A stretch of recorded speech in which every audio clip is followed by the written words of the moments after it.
estuviste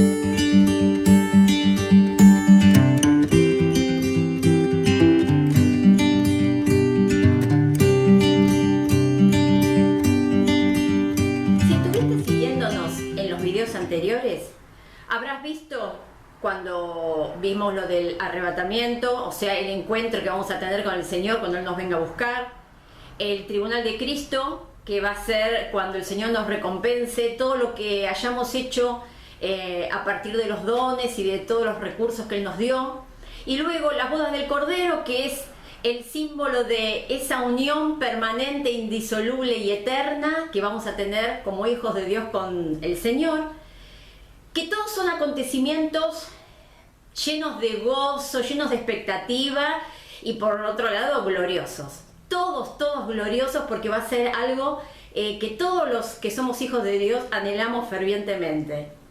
Pero hoy vamos a cambiar el ángulo del tema. Mientras todo eso está ocurriendo en el cielo, vamos a ver qué está pasando en la tierra. Por eso te invito en la charla de hoy a analizar el tema de la tribulación. ¿La tribulación qué es?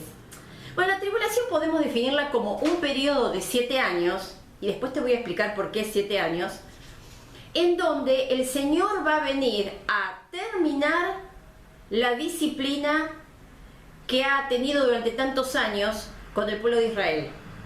En primer lugar, por su constante rebeldía, por su desobediencia y por algo tremendo que él hizo, el pueblo de Israel, que fue rechazar al Mesías, al enviado de Dios. No solamente lo rechazó y no lo quiso escuchar, sino que lo mató cruelmente en una cruz. Pero el Señor, por supuesto, tenía otros planes e hizo que esa muerte no significara el fracaso de su plan, sino todo lo contrario. Significaba que nos daba perdón y vida eterna. La tribulación es el periodo en donde entonces la disciplina de Dios con el pueblo de Israel va a llegar a su consumación. Y también se va a ejercer justicia con los incrédulos. Pero también va a haber salvación, eso lo vamos a ver más adelante. Ahora, si queremos analizar este tema, tenemos mucho material. Capaz que vos escuchaste hablar o sentiste la palabra escatología o algo escatológico. Bueno, te cuento, escatos en griego significa lo que tiene que ver con lo último, el final. Y entonces la escatología tiene que ver con el estudio de todas las cosas que van a pasar al final de los tiempos. Por eso cuando nosotros hablamos de literatura escatológica, estamos hablando de literatura que tiene que ver con lo que va a pasar en el fin. Cuando uno escucha literatura escatológica, ¿en qué pensás? Apocalipsis. Es verdad, Apocalipsis está lleno de cosas que tienen que ver con el futuro. Pero la Biblia está llena de literatura escatológica más allá del Apocalipsis. Fíjate, tenés profetas como Isaías, como Ezequiel, como Daniel, Malaquías, Zacarías. Tenés en el Nuevo Testamento el discurso de los olivos en Mateo 24 y 25. Tenés cartas de Pablo como la de Timoteo, como la de Tesalonicenses. Y te puedo seguir dando citas.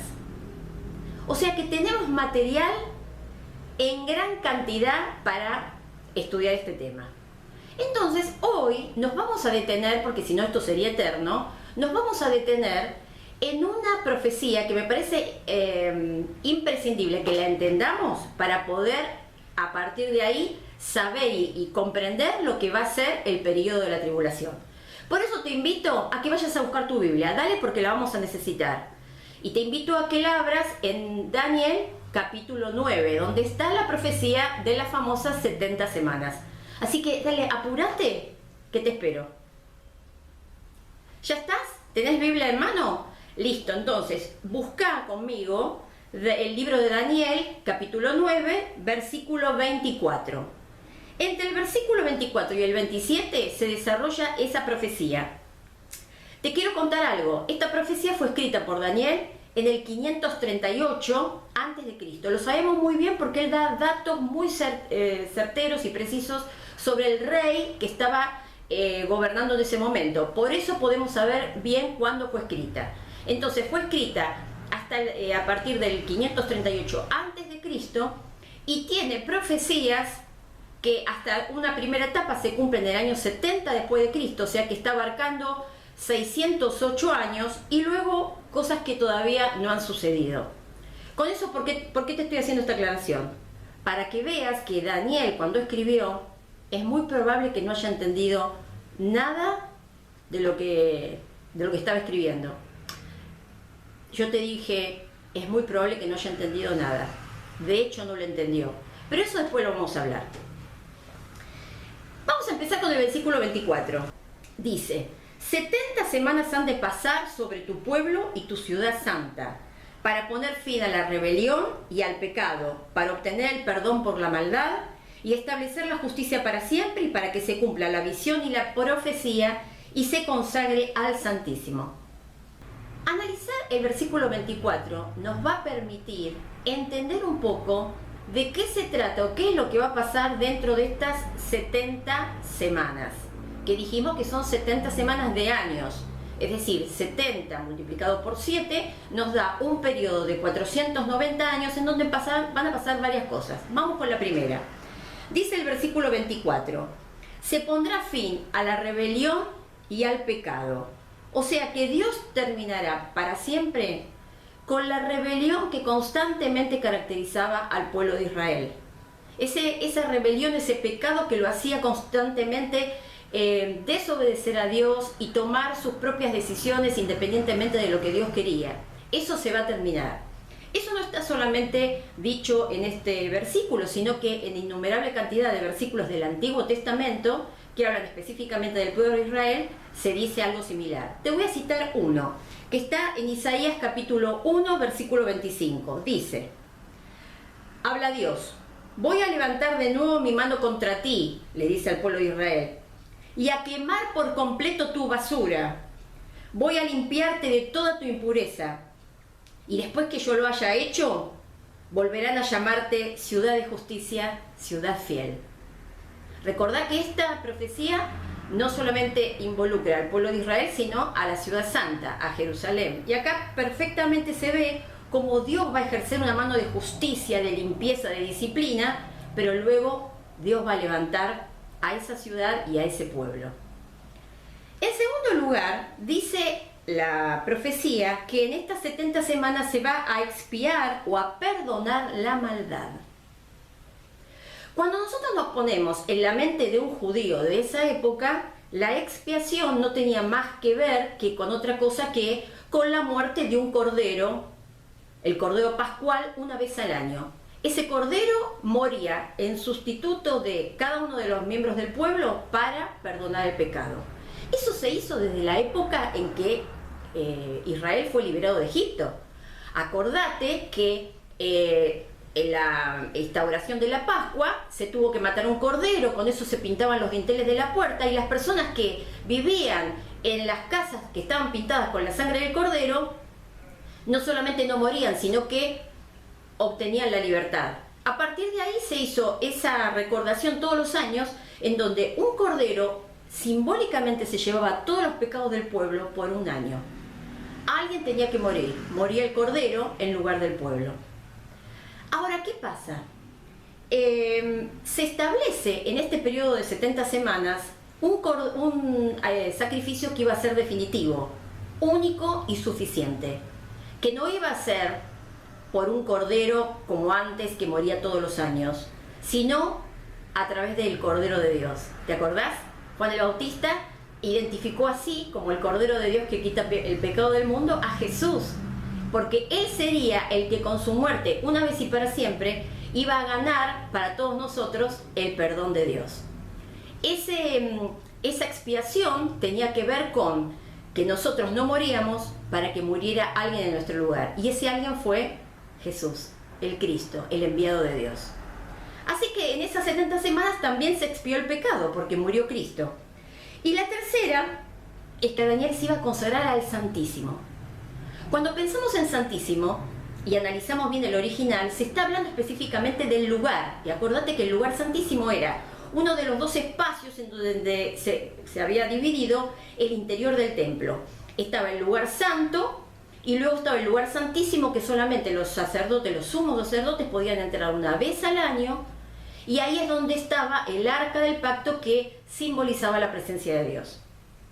Desde que el Señor Jesús murió y resucitó, como te contaba antes, podemos asimilar perfectamente y sin estar estirando ni forzando el texto, podemos asimilar ese lugar santísimo o al santísimo como el mismo Señor Jesús.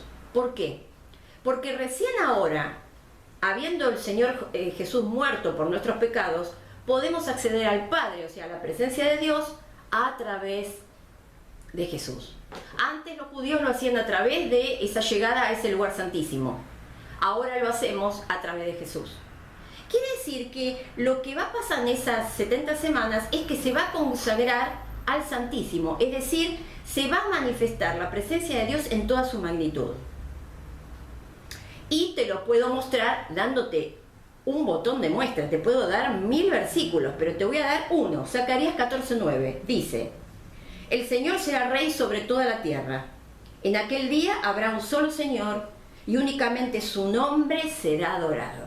Oh, ese día va a ser tremendo.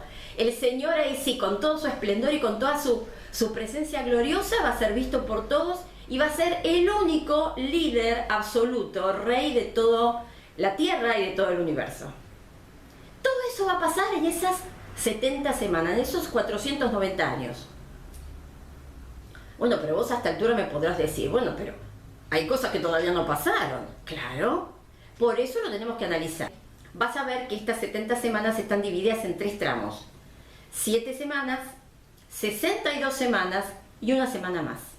Cuando analizamos el texto nos damos cuenta que el primer tramo, o de los 2 primeros tramos de 7 semanas más 62, que daría un total de 69 semanas, está perfectamente cumplido en lo que para nosotros ya es historia. No lo era así para Daniel, que lo escribió, porque él estaba mirando al futuro, pero nosotros en este lado de la historia sí podemos darnos cuenta que ya ocurrió. ¿Por qué? Dice claramente el versículo 25 de Daniel capítulo 9. Dice: desde el momento en que se ordene restaurar y reconstruir Jerusalén, ahí empieza a contarse este primer tramo.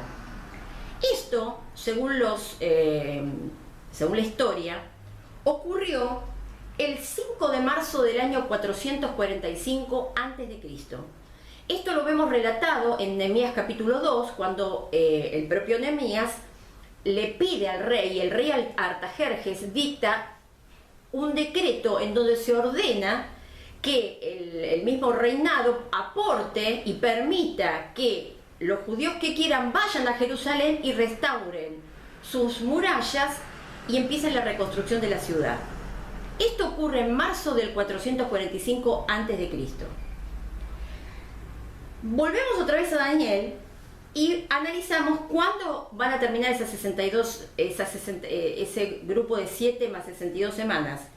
Y dice que termina cuando le quitan la vida al jefe consagrado o al Mesías.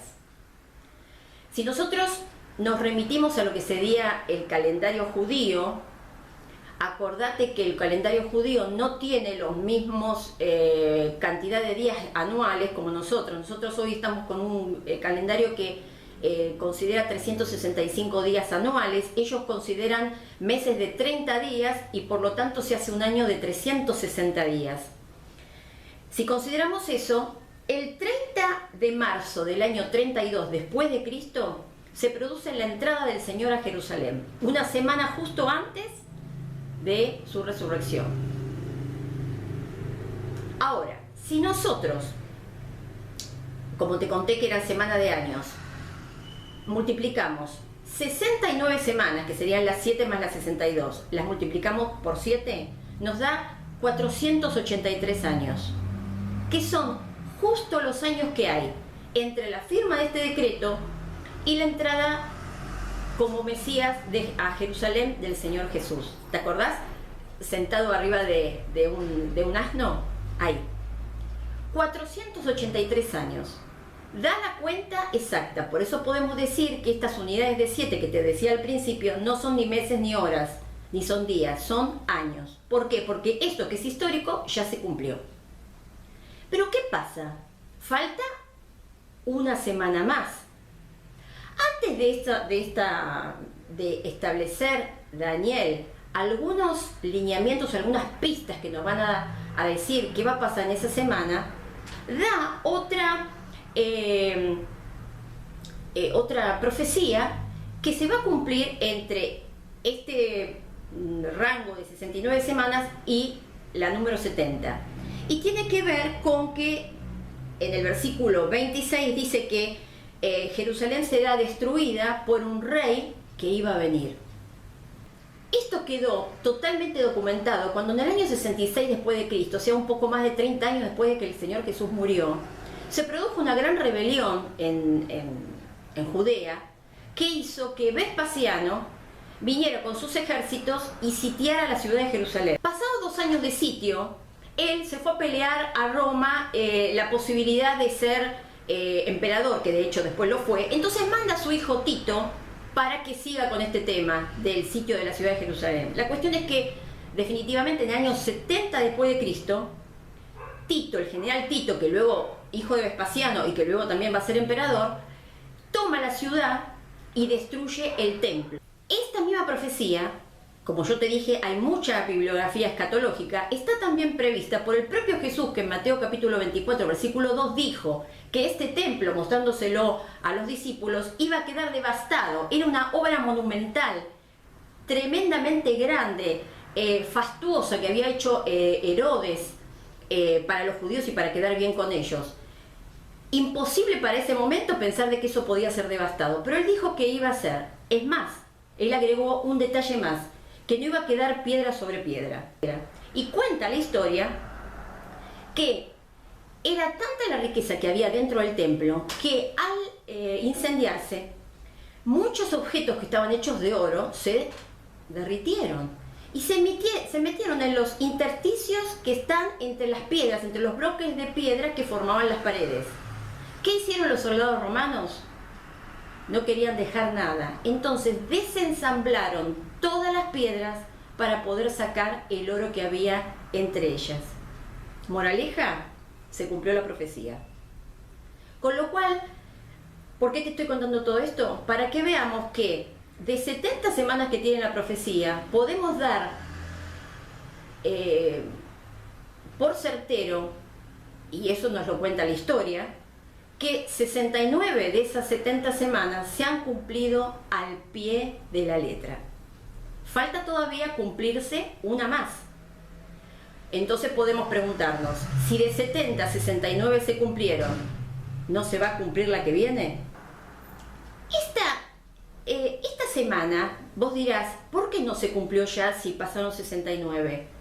Porque se introdujo entre la semana 69 y este bloque de 7 unidades más de años, un paréntesis, que es un paréntesis de tiempo que está transcurriendo en este preciso instante. Hoy nosotros estamos viviendo en ese paréntesis de tiempo.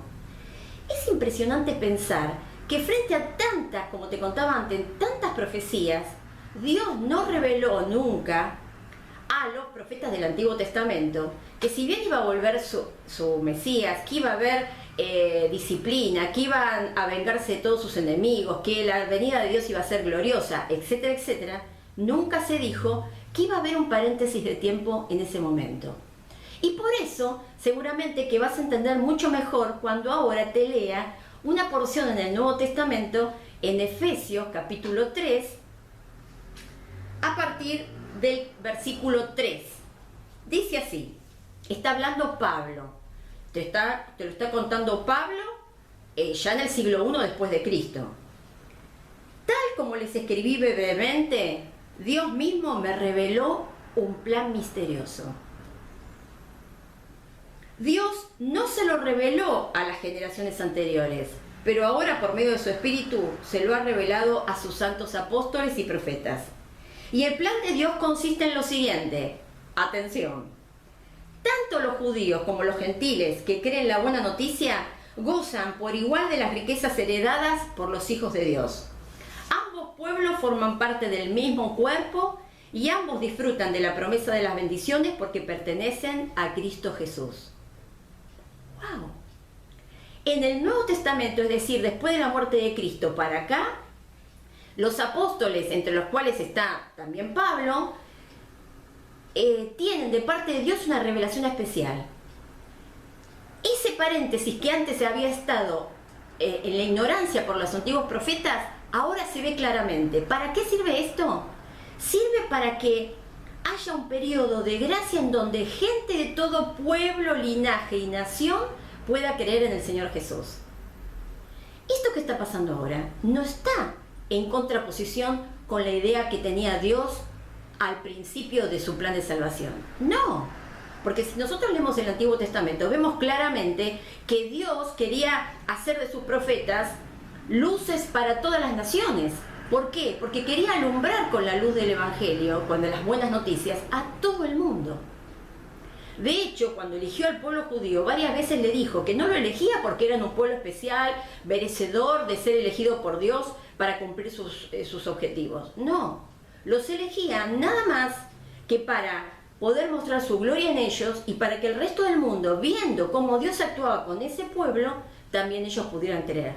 Y de hecho pasó. ¿Te acordás de Rahab, que era una mujer pagana? Y podemos hablar de Ruth, que era moabita. O sea que se fueron incorporando a partir de épocas lejanas en el Antiguo Testamento de un montón de personas que no eran del pueblo de Israel. Pero ahora hay un paréntesis especial, abierta la posibilidad a todas las personas de cualquier lugar de donde provengan, de cualquier raza, de cualquier religión, para que puedan entender el plan de salvación de Dios. Para que puedan entender que realmente nos tenemos que hacer responsables de la ingratitud y de los pecados que hemos cometido contra Dios desde el momento que hemos nacido, de la rebeldía que nos caracteriza y que somos merecedores de castigo, pero que el Señor, y esas son las buenas noticias, ha mandado a Jesús para que Él muera en nuestro lugar y para que por fe podamos ser receptores de una salvación tan grande y de un futuro tan glorioso, que son los que te vengo contando en los videos anteriores. Ahora, ese paréntesis va a terminar en algún momento, y ahí es cuando el reloj de la historia y de la profecía se va a volver a encender y va a dar origen a la última semana de la cual habla el profeta Daniel. Entonces, 69 semanas ya transcurridas. Hoy un paréntesis de tiempo el cual estamos viviendo, que en algún momento va a terminar para dar lugar a la última semana, a los últimos 7 años de vida como la conocemos acá en la tierra, y que se denomina el periodo de tribulación. Ahora, tenemos mucho para hablar de esto, pero hoy en este video me quiero concentrar en dar respuesta a 2 preguntas, por lo menos. La primera es, la iglesia, es decir, cuando digo iglesia estoy hablando de todos aquellos que hemos creído en el Señor Jesús, pero no como que, bueno, sí es hijo de Dios, sí es verdad, Él murió por mis pecados, sino que hemos dado el gobierno de nuestras vidas a Él. Somos la iglesia, somos la conjunción de todas aquellas personas que hemos dicho, yo me hago responsable de mi vida, yo tomo las riendas de mi vida, pero el que ordena, el que me dirige, el que me establece los principios y los valores que yo tengo que seguir, es Él. Si vos sos de esos, entonces te podés considerar miembro de la iglesia. Y como tal, entonces podemos preguntarnos, ¿la iglesia, o sea, este conjunto de personas, pasará por este periodo de tribulación? Esa es la primera pregunta que vamos a responder. Y la segunda es, ¿y cuándo ocurrirá? ¿Cuándo empezará a contarse esta última semana? Vamos con la primera. Yo creo, después de todo lo que investigué y todo lo que estudié, que nosotros, la iglesia, no vamos a pasar por este periodo de tribulación. Te voy a contar algunas, y brevemente algunas razones por lo cual yo pienso que no. Primer motivo. De estas 70 semanas que habla Daniel, todas están dirigidas al pueblo de Israel. Durante 62 semanas, que son las que acabo de contarte, la iglesia como tal no estuvo presente en nada. ¿Por qué lo va a estar en la última? Durante toda la Biblia se ve a la iglesia como algo especial, como algo con características propias. Por lo tanto, yo entiendo que la iglesia no va a pasar por la tribulación.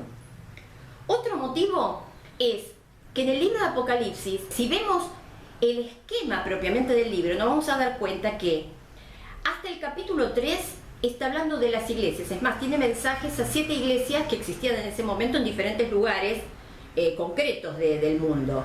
Después, en el capítulo 4 y 5, vemos que la iglesia está en el cielo. Entonces, Juan nos relata cosas que la iglesia, como tal, como miembro del cuerpo de Cristo, va a estar haciendo cuando estemos con el Señor. Pero acá, a partir del capítulo 6 y hasta el capítulo 18, ahí se muestran todas las calamidades y cosas dramáticas que van a pasar en este mundo durante este periodo de tribulación. La iglesia no es mencionada ni una sola vez entre los capítulos 6 y 18. Recién otra vez aparece el concepto de iglesia en el capítulo 19, que tiene que ver con las bodas del Cordero, de lo cual ya hablamos, que es el encuentro entre nosotros y el Señor para pasar la eternidad juntos para siempre. Entonces, veo una pista más de que me dice que cuando estamos hablando de lo que va a ocurrir en la tierra, la iglesia está en otro plano, no tiene nada que ver. Otra cuestión es que ni el Señor Jesús, ni en ninguna de las cartas dadas por ninguno de los apóstoles, hay referencias a preparación o principios que tenemos que tener en cuenta para que la iglesia transcurra la gran tribulación.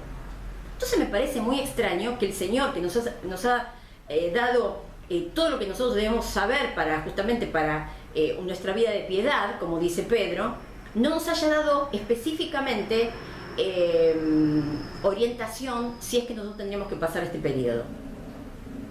Así que por estas y algunas cosas más, considero que no vamos a pasar por ese periodo. Vamos a la segunda pregunta. La segunda pregunta era, ¿cuándo va a ocurrir? Bueno, obviamente, ¿qué te voy a contar? Que el día y la hora nadie lo sabe, eso lo dijo el mismo Jesús. Hasta él se autolimitó, porque en un momento dijo, ni yo lo sé. Él se autolimitó y esos conocimientos que tendría como Dios en su eternidad, él acá como hombre dijo, no les puedo decir. Menos mal que no lo dijo, porque nos volveríamos locos si tuviéramos una fecha. No lo sabemos, pero sí tenemos algunas pistas. Y ahora sí, te voy a pedir que me acompañes al libro de Ezequiel, capítulos 38 y 39.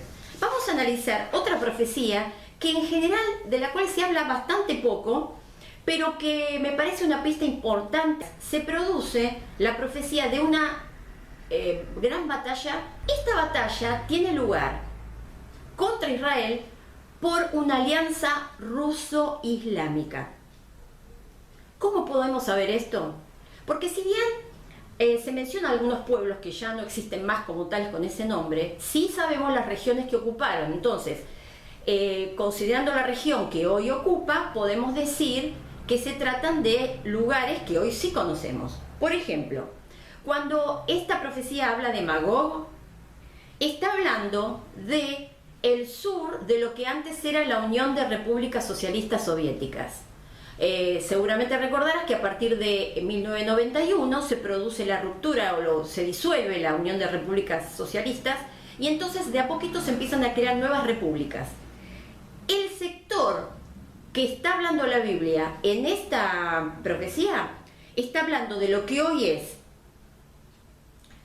la República de Kazajistán, Kirguistán, Uzbekistán, Turkmenistán y Yakistán.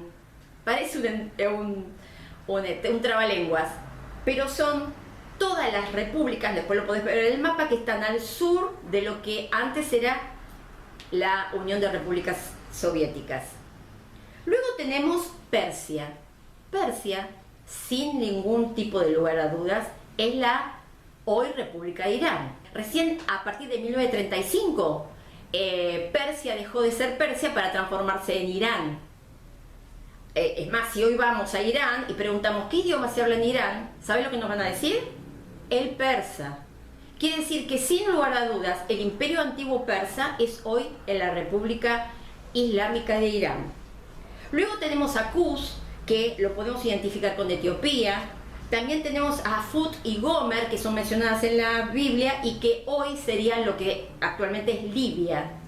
Y luego tenemos Mesac y Tubal, que sería lo que hoy es Turquía. O sea que tenemos varias repúblicas rusas, Irán, Etiopía, Libia y Turquía. Fíjate el detalle, todas menos Rusia tienen como religión la religión islámica, lo cual nos hace pensar en el antiguo antagonismo que hay entre judíos y árabes, que viene de la época de cuando estamos hablando de Abraham, cuando tuvo como yo el gran error de tener un hijo con Agar, su sierva, y que hizo que Ismael estuviese siempre encontrado, el Ismael y sus descendientes, con Isaac, que sería el hijo de la promesa, el hijo que tuvo con Sara. De esa época hasta hoy seguimos con ese antagonismo. Ahora vos podés decir, bueno, son tantos años, siempre pasó lo mismo. Ahora está incrementado. Y te cuento algo. El diario La Nación, del 26 de octubre del 2005, muestra unas palabras que el ultraconservador presidente iraní, ahora expresidente, Mahmoud Ahmadinejad, dijo que el Estado de Israel tenía que ser borrado del mapa. Eso lo dio, dice, dentro de una fuerte tensión entre Teherán y los países occidentales, especialmente ahora que tiene aspiraciones nucleares. Este presidente dijo que, tal cual lo decía el ayatollah Khomeini, Israel debe ser borrado del mapa. Y todo eso lo dijo en un contexto, en una conferencia que se llamaba Un mundo sin sionismo. No creo que tenga que dar más explicaciones. Pero bueno, esto fue en el 2005, bueno, ya son bastantes años que pasaron. Te voy a dar otra, la última. 23 de enero de 2020, este mismo año, 23 de enero, se produce en el Foro Internacional del Holocausto una conferencia en donde estuvo presente inclusive nuestro presidente Alberto Fernández, que se llamaba El antisemitismo de Irán. En esa charla se habló eran 40 líderes mundiales que coincidieron en alertar del auge mundial del antisemitismo y la necesidad de combatirlo. O sea que evidentemente el antisemitismo es moneda corriente. En este contexto, que ya lo tenemos a la vuelta de la esquina, no hay que vislumbrar nada, ya está ese contexto antisemita, tenemos una alianza ruso-islámica que va a atacar a Israel. Algunos creen que esta profecía tiene que ver con Armagedón. Yo pienso realmente que no, porque por varias cosas, porque no se va a realizar en el mismo lugar, porque los participantes no son los mismos y porque no se mencionan a los líderes que tendrían que estar en cada una de las batallas. O sea que por varias cosas, estas son batallas separadas. Dice que esta alianza ruso-islámica va a atacar de golpe a Israel y va a venir como un nubarrón a atacarlo, evidentemente más que nada por aire, y que va a querer realmente sacarlas del plano del mapa. Sin embargo, de una manera misteriosa y evidentemente de la mano de Dios, ellos van a ganar.